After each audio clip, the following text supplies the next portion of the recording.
Good morning. Just kidding. Good afternoon. Happy April 1st and welcome back to my channel. So today's April 1st, happy April 1st, and I'm gonna do a reading recap of all the books that I read in March. I read 16 books in the month of March. I did not DNF any books, but I am also in the middle of one right now, so I'm not gonna count it because I've been in the middle of it all month. I have been busier at work, but I also had this long week and a half almost of time off, so I read a lot of books then. Either way, I've been, enjoying reading as one does. And let's get into the books that I read this month. The first book I read this month was Part of Your World by Abby Jimenez. I thought this was a really sweet book, especially at the end. I think I really disliked her dad and her mom. Sorry, let me start over. So I forget the main character's name, but she has an ex who she is now he's refused to move out of her house, so she's trying to get her house back from him. And her parents love him. Her dad especially, they made it very clear that they loved him. Her dad kept wanting her to get back together with her ex, and she's like, no, he cheated on me and I don't want to. Anyway, so that pissed me off. So our female main character, she gets stranded on the side of the road on her way home from this funeral, I think it was. And this was in the middle of nowhere almost. This amazing dude stops, helps her out, changes her tire because AAA was gonna take forever, and tells her that there's a bar in town if she needs to stop, whatever. Anyway, so she makes her way to that bar, sees him again, has a one night stand with him, and then disappears and decides she's not gonna come back. But it's a very small town. Everyone knows everyone's business. She's a doctor, he's an artist if I remember correctly, but everyone knows everyone's business and everyone loves each other. Anyway, and she lives in a big city where she's a doctor in the big city. She's an ER doctor, and her ex, who her parents love, is the chief of surgery or the chief of neurosurgery or whatever. It does not matter. And her family is the big contributors to this hospital, so she has this extreme pressure on her that she can't leave because her brother just left. There was a lot of things going on. Either way, I rated it a 4.5 stars. I loved it. I thought it was really cute. I thought it was really fun. I thought, the little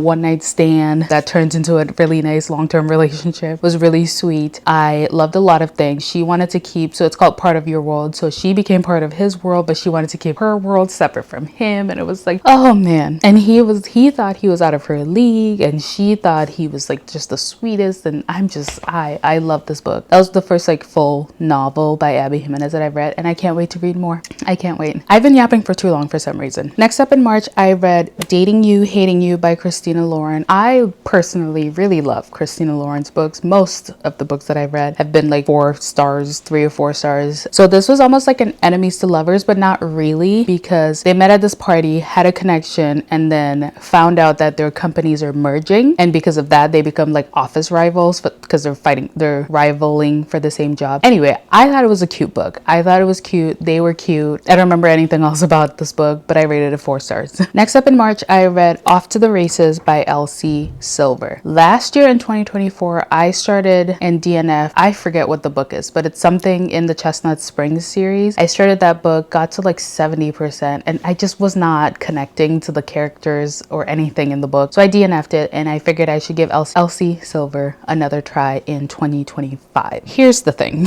I remember that the characters are Blake and Vaughn, and I remember that the horse was her soulmate. I remember nothing else about this book. I think I gave it a 3 stars because it was very mid. I don't remember anything that happened. I know there was something and they stopped dating for a little bit, but I genuinely was okay. So I don't know if Elsie Silver is the author for me. I'm gonna try the Wild Eyes, Wild Love, whatever, that series. I'm gonna try that, and if I can't get into it or if I DNF the book, I'm just gonna stop trying, which is so sad because her books are so pretty. I'm looking at my bookshelves and I'm it would be so cool to have some Elsie Silver on my bookshelves because they're pretty. But I don't know. I think maybe it's the cow. I don't mind a small town romance. I think it's the cowboy romance or cowgirl romance. I liked her relationship with the horse. I liked that she bonded with the horse. Anyway, moving on. Next up in March, I read I Kissed Shara Wheeler. This book is by Casey McQuiston. I have loved every other book by Casey McQuiston that I have read, so I was expecting to love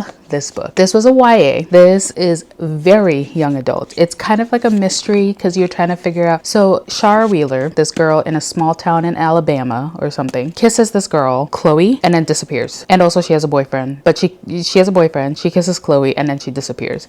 So Chloe is like, hello? Like, why did Shara kiss me? Like, what is going on? What is happening? Like, hello? So she's going on this quest to kind of figure out, like, Shara leaves them all these clues to like trace back to kind of figure out where she went to. So Chloe and the other characters are going on this quest to figure out what the hell is going on. Why did Shara kiss her? Why did Shara disappear? And all these things. And okay, at the end of this book, I really liked it. I rated it a 4 stars. But during this book, I was so annoyed. Like, let me be very clear. I am an almost 30-year-old woman, okay? When I was reading this book, I kept thinking, is that how I was at 16 and 17? Like, that is annoying as, like, hello? Do you know what I mean? So I think I'm officially gonna retire from reading YA books in general. I do have quite a bit of YA books on my shelf. Don't get me wrong. A lot that I haven't read yet. I was annoyed throughout this book, but I will say this book is fantastic for teenagers, right? Maybe older teenagers, because it talks about sexuality and gender and things like that, which I loved. I love Casey McQuiston books because of that. Like, it's a very fantastic, like, coming of age if anyone's questioning their sexuality or just questioning anything in general. There was a character who kind of starts figuring out that he might be trans or potentially non-binary, which I loved. And Chloe in the book was like, what are your pronouns? And I genuinely was like, that is the conversation we all need to be having. Instead of being like, oh my goodness, what do you mean you don't want to be a boy, right? Be like, okay, what pronouns would you prefer me to call you? Do you know what I mean? Anyway, I thought that was really good. Again, I rated it 4 stars because I love it. I would absolutely recommend this book to maybe like someone a little bit younger because it does read very YA. It was fine. And I really loved the end. I loved the end. Oh my goodness. So first of all, look how gorgeous it is. Look at the inside. Let's be freaking for real. Like, hello. Look at the cover. I can't wait to display this book on my bookshelves when I move and I have more room. Anyway, moving on. I need to like put these off to the side. Next up in March, I read A Little Life. I have never tabbed any books before, and this was the first book that I tabbed. And you can tell because they're like sticking out super far. Either way, I do not have a rating for this book. Let me start with that because I don't think I can do I think this book is worth 5 out of 5 stars? Yes. But were there so many parts of this book that piss me off that make me not want to give it 5 out of 5 stars? Yeah. So what do I rate it? So I'm going to leave it with no rating until I reread it because I'm not going to reread it this year, by the way. Let's just be very clear. But I'm going to have to reread this book at some point and maybe I still won't give it a rating. Anyway, this book follows 4 college friends, but mainly it's about Jude, and Jude has been through I'm going to start crying. Jude has been through everything this world can possibly throw at somebody and then some. Because check the trigger warnings. I know, like, I kind of tried to go into this book blind, but I knew it was a really sad book. Like, you can look at the cover, like, it's gonna be a sad book. There was a section, so there's like 7 sections and each section has 3 chapters. There was a section in here that was being narrated by another character in this book, and once I started that section, I was like, I know it's gonna happen. I know it's gonna happen. And it did. And you think you start getting, like, you think you get to the worst of it, and then he went through worse. You think you've reached the worst that has happened to him, and then I want everyone to read this book, but I also want everyone to know that you will be sobbing. My friend Jenna read this book and she came to book club and she was like, look at me, I was crying. And I was like, it can't be that serious. And yeah, I was crying. So I listened, I like immersive read this book, right? I was listening as I was reading. It took me 2-ish days to get through it. It's like a 35-hour audio on Libby. It was very long. If I was not listening to this book, I would not have finished it. Like, there were so many times that I had to literally just like pause and sit and like soak up the information that I had just heard and like reflect the information I just read, like so many times. And like, I was genuinely like, it can't get worse. And then it did. Like, my heart goes out for Jude. I wanted to reach into this book and give him a big warm hug. And like all of them, by the way, not just him, but like no rating because I don't think I can. I don't think I can. So after reading A Little Life, I genuinely was like, I need a book that is the lightest, the fluffiest, no sadness, nothing bad happens in this book. I want light and fluffy, and only light and fluffy. So I read If We Ever Meet Again, and this was not as light and fluffy as I thought. It started out that way, and then in the end I was like, I want to be very clear. I thoroughly dislike the cheating trope, and if you do too, beware. There's a little bit of that in this book. I'm trying to give the character the benefit of the doubt that it was maybe, I can't even say unintentional, because like, what the fuck do you mean unintentional cheating, you know? Anyway, but so this book follows Farah and Blake, and they meet on a study abroad, or actually they know each other in college, but they're studying abroad together in Italy, and they meet and they get together, and it's really cute. This book was very like young and carefree, and like it kind of took me back to like my younger 20s when I was like, I don't know what life holds for me, so I'm gonna try things, you know? And I moved to a new state, and I don't know, it just, this book makes me want to like be young and carefree, which I love. And then the end just pissed me off, so I gave it 3.5 stars, and I'm gonna read the second book because I need to know. And of course, like, Blake is hot, and he's the football player or whatever, I think. Yeah, football. But he quit football, and his dad hates that, and it's just, anyway, I thought it was okay. I'm hoping the second book is better, and I'm hoping the second book is like redeems this for me, you know? After that, I read The Devil You Know by Frida McFadden. I gave it 3 stars. Yeah, it was kind of just like fiction with romance. Like, it wasn't really even a thriller, and I don't remember anything that happened. Moving on. After that, I read The Fall Risk by Abby Jimenez, and this was a very short novella. It's about 2 neighbors who the landlord hires someone to like fix the stairs, and they accidentally take out the wrong set of stairs. So they take out the stairs that these 2 people are living on their floor, so they can't go downstairs. So now they're stuck together for a weekend because they can't come back until the next week, and it was really cute. I gave it 3 stars. You know. Next up, I read Expiration Dates by Rebecca Searle. I listened to this on audio, and oh my goodness, this was a cute romance book. So Daphne has always gotten these letters from the universe, or like pieces of paper from the universe, telling her know exactly who she's gonna date and for exactly how long she's gonna date them, and that's how she's lived her life. So every relationship has an expiration date. So it was so fun. It's like romance, magical realism, super fun. But she gets a piece of paper with a name with no expiration date. So she's like, okay, well, the universe is telling me that this is my soulmate and blah blah blah. And she has a best friend, Hugo, and they've been best friends since they dated for a little bit and then broke up, and I don't even remember why they broke up, but they're best friends and they do like everything together. And then she's dating this new guy who she knows is from the universe, that this is her soulmate, and there's no expiration date to that relationship. So shit happens. And at the end, like, you find out some things that piss you off, but it's still cute because it's cute. Anyway, maybe I like a little bit of toxicity, but whatever. Anyway, I thought it was really cute. I rated it 4 stars. Next up, I reread The Simple Wild. I read this book back in 2023. Emily, remind me if I'm wrong, but I think it was 2023. I don't remember actually giving it a rating, but I think I would have said 5 stars. So I reread it this year. It's a 5-star read. I was tabbing a little bit again, but this follows Kala. It's Calla. She finds out, or she gets a call from this woman who knows her dad. So her parents are divorced. Her dad lives in Alaska. She lives in Toronto. She gets a call from this woman who says her dad has cancer and is dying. So she makes this trip. She actually just got fired. I forgot about that. So the universe kind of places this opportunity in her lap for her to go. So she flies to Alaska. She starts to get to know her dad, and her dad has lung cancer, and he smokes, and he's not gonna stop smoking because he has lung cancer. Anyway, besides the point. Anyways, she meets Jonah, and Jonah is this pilot. Her dad owns an airline company, and Jonah is one of his pilots, and her dad's a pilot too. Anyway, so she meets Jonah. She starts to fall for Jonah. Obviously, it's kind of like an enemies to lovers, but you know, either way, the end of this book was really sad, also really cute. At the end of it all, she moves back to Toronto because that's where she lives, and Jonah is still in Alaska.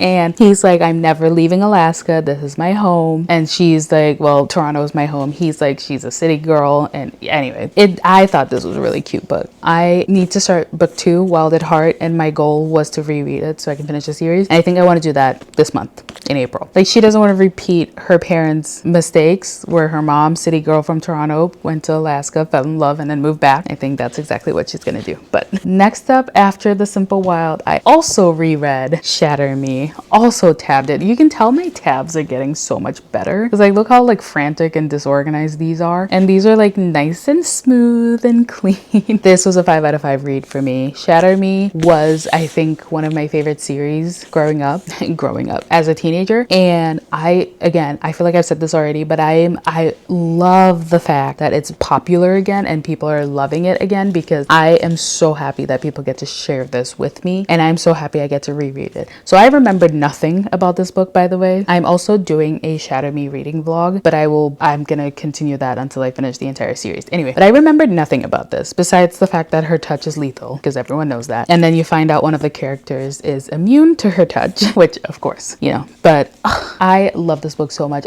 When I was rereading this, I felt like it just took me back to high school in the best way possible. There are a lot of memories from high school that I do not want to remember ever in my life, ever again. And this was not that. I felt like this took me back. This like brought so much joy. It took me back to the first time I was reading this, just like how much joy reading brings me, and just how much joy getting transported into another universe and into another world. Like that, like this is my comfort book. People say this is my Roman Empire. I honestly don't even remember what that means. I don't know what that means, but this book to me is comfort. This book to me is like growing up, learning and figuring out life. I'm just so happy that I have a shit memory and I get to reread this and like experience it again. Like I love that. Anyway, I'm gonna stop talking now. Shatter Me, if you have not read this book, 5,000 out of 5-star read. I love it so much. Next up in March, I read The Au Pair Affair by Tessa Bailey.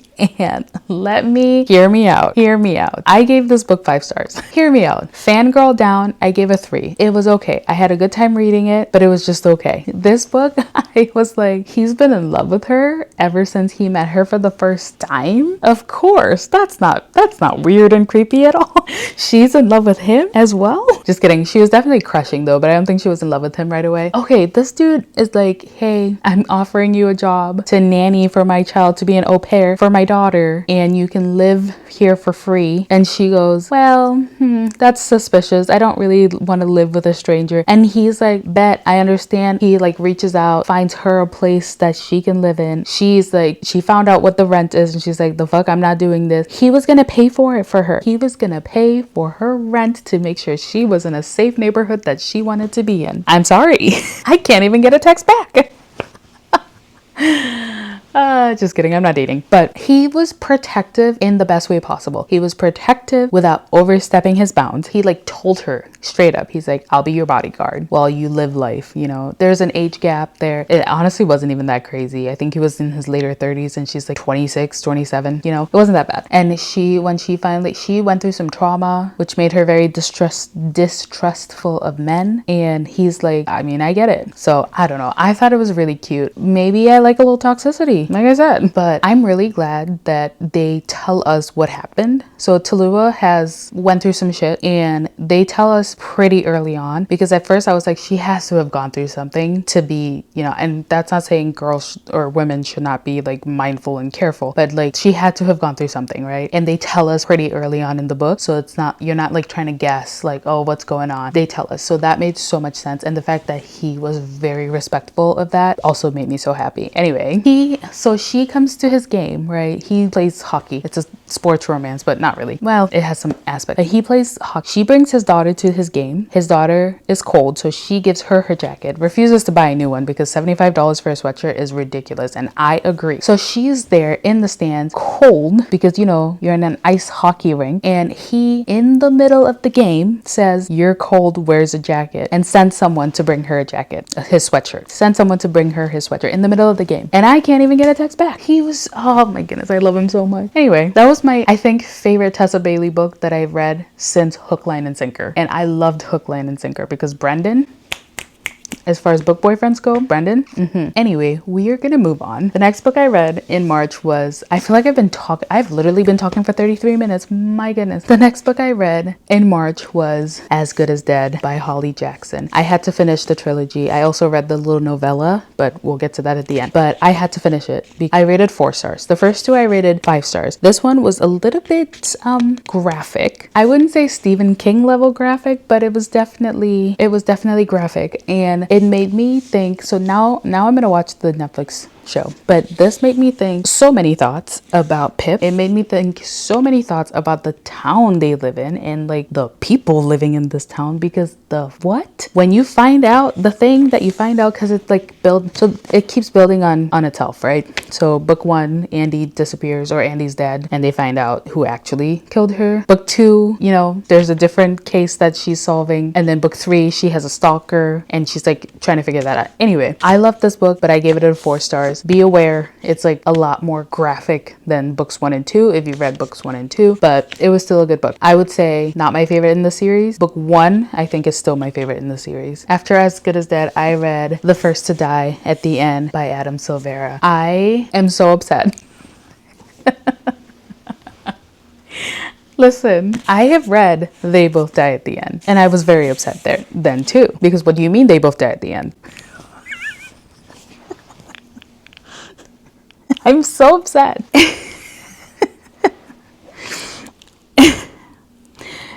Anyway, so this book kind of follows like the original, or like the beginning of Death Cast, which is the system that tells you who's gonna die in 24 hours. And this was like the first day it started. Goes into a little bit about, I'm looking at my neighbor's cat, like she's so cute. She's literally just sitting on the window staring at me and like turning her head like this. It's so cute. Anyway, it talks about the original founder of Death Cast, or maybe not founder, but the dude who started it all. The very first Deathcast call is to Valentino. So the very first Deathcast call is to Valentino, and he is a healthy, young, just moved to New York, like literally from Arizona, just moved to New York. He's a model, like he's got cool things in the works. He's gonna be working with a queer artist. Like it's so fun. And he's like ready to start his life in New York. And he's the first call from the founder of Deathcast. And so this book follows them kind of just like living the best of their life on that day. And he meets Orion. Sorry, I forgot that part. He meets Orion in Times Square. They chatted up, and Orion has a heart condition, and he thought he was gonna get that call from Deathcast, and he thought he was gonna die, but he doesn't get the call. And then they found out some more things. Anyway, this book makes my little queer heart so happy. Like I am obsessed with this book. I am very upset, and this is not a spoiler. He dies at the end, but I'm so upset because like, what do you mean he dies at the end? What do you mean you told me exactly what's gonna happen? Anyway, it's such a cute book. I recommend this book. I recommend They Both Die at the End to everybody. You should also suffer with me. After that, I read The Dinner List by Rebecca Searle. Earlier in the month, I read Expiration Dates by Rebecca Searle. Loved that book. I have read In 5 Years by Rebecca Searle. Loved that book. This book, absolutely nothing happens. The main character, Sabrina, she randomly has this dinner with, 5 people. Audrey Hepburn is one of them. Why? An old professor is one of them. Why? Her best friend, who she's been kind of drifting away from, her ex, who, okay, I won't tell you about her ex, and like her dad, I think, yeah, her dad. And it's just like, there's no character development in this book. There's not really a plot. They're like going back, it's like flashbacks and talking about her and her ex and her best friend and how they kind of start drifting apart. And then like, why is Audrey Hepburn there? Just because she's a fan of her work? Like what? Anyway, yeah, I gave this book a 2 because I'm sure that maybe if I read it at a different time, I would enjoy it better. Or like maybe just, I don't know. Nothing happened, and yeah, there was like anyway.